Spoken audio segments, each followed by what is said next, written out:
Acts 7:2. It says, to this they replied, brothers and fathers, listen to me. The God of glory appeared to our father Abraham while he was still in Mesopotamia, before he lived in Haran. Leave your country and your people, God said, and go to the land I will show you. So he left the land of the Chaldeans and settled in Haran. After the death of his father, God sent him to this land where you're now living. So Abraham, God appeared to Abraham before they went to Haran and said, I want you to go to Canaan. And so it was Abraham that told his dad, and then they went on the journey to Canaan. But something happened in Haran that they settled in. They settled there. And we know what happened. He's married. He gets tons of sheep, tons of cattle, big, fat, and happy. And he's now settled in. This feels good. I'm settled in. Even the word of that, I'm settled in. We've settled in. Kind of like we've hibernating. You know, we're spiritually hibernating. We've settled in. And so then God had to come to him again and say, Abram, didn't I tell you I want you in Canaan? What are you doing in Haran? I've settled in. It's nice. I've got sheep. I've got cattle. A nice wife. I've settled in.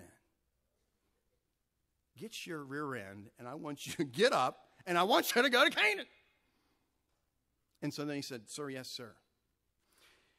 You know, a lot of us have started with God's vision and a fire in our gut for God's vision. But as the years have passed, life's been good to us. God's given us good jobs, good relationships, money. And we've kind of just settled in. And God is saying to us again, what are you doing there? Is that where I told you to go? Have you achieved the vision that I have set out for you? Is that where you're going? Well, no, but I'm settled. The goal isn't for us to live a comfortable life. The goal is for us to live in obedience to God's vision for our life. That's the goal. Comfort doesn't have any part in this. And yet we are living in one of the most comfortable places on the earth. And if you don't think that we are subject to settling in, think again. Have you reached and achieved and have a fire in your gut to accomplish the vision God has set before you? Genesis 12:10.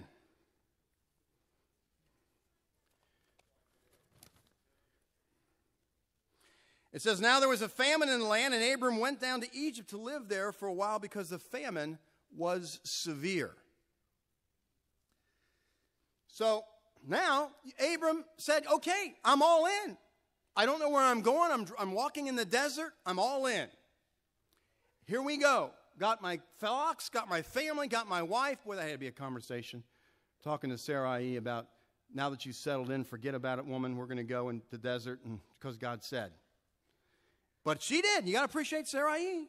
She did. She went with her husband. And so now they're going. Don't know where. He's given up everything. He's given God everything.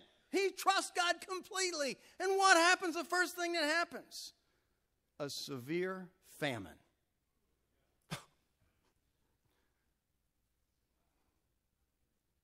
God, help me out here. I've done everything you told me to do. I repented of my settling in. I'm totally on my way to obey you. And now there's a severe famine. I'm sure Sarai had a few words to say to Abram when she went to the closet and it looked like that.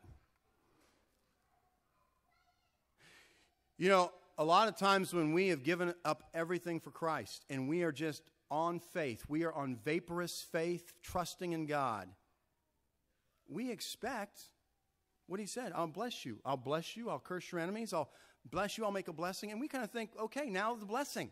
Blessing time. Blessings. I've given up everything. Now the blessings. Here we go.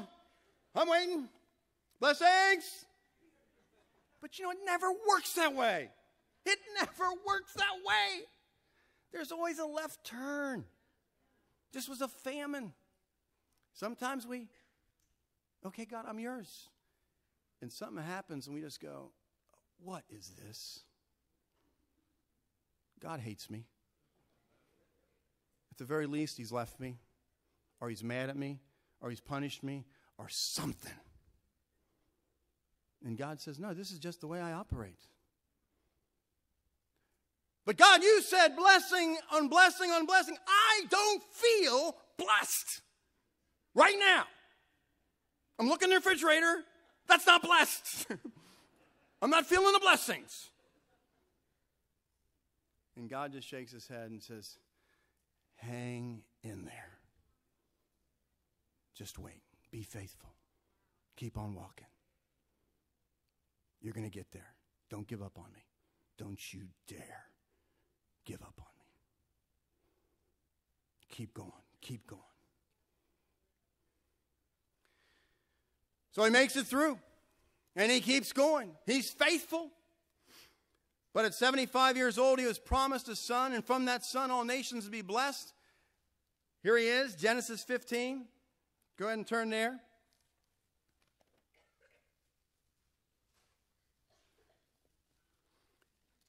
So he's 75. He gets the blessing. Now he's 80. Still no son. That's okay. I'm faithful. I'm faithful. Now he's 90. No son. I'm still faithful. I'm faithful.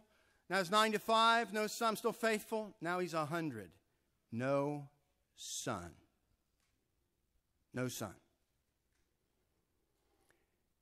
Genesis 15:1. After the word of the Lord came to Abram in a vision, don't be afraid, Abram. I am your shield, your very great reward. But Abram said, oh, sovereign Lord, what can you give me, since I remain childless, and the one who will inherit my estate is that Eliezer of Damascus, whoever that was. You know, he says, you know what, I'm not successful.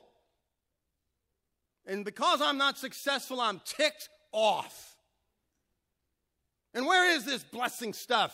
I'm angry. I'm ticked. Where is this son you promised?